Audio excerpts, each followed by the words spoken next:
Well, first of all, it's the NAIA. So there's a lot of NCAA rules that are in general just apply. And then there's little nuance rules and the way we go about things here in the NAIA that just aren't known. And that's why we bring on experts like you to clear things up. So first, the top 25 is in men's. Oh, let's talk about it. There is a men's and women's top 25.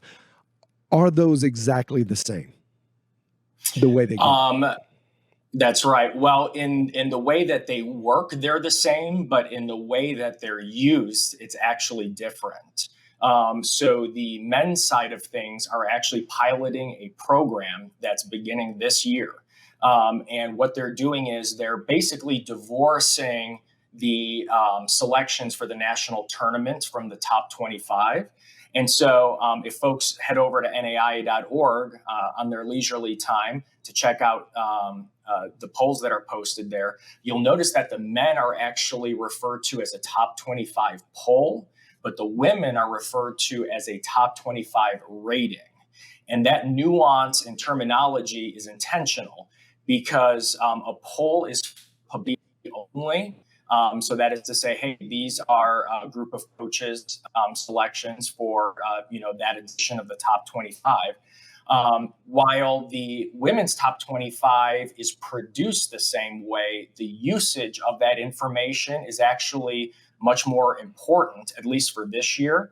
And that's going to include using that as a metric for a primary or secondary form of information that the National Selection Committee uses to choose all of the at-large teams for the 64-team field for the national tournament. All right. So if I heard that right, there are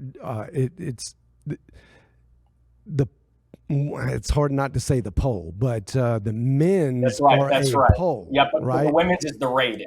And then the women's is the rating. So on the poll, and I did notice this when we looked up the way we get what's actually on the poll itself. It says not, I don't know the exact wording, but something like not used for seating or something like that, right?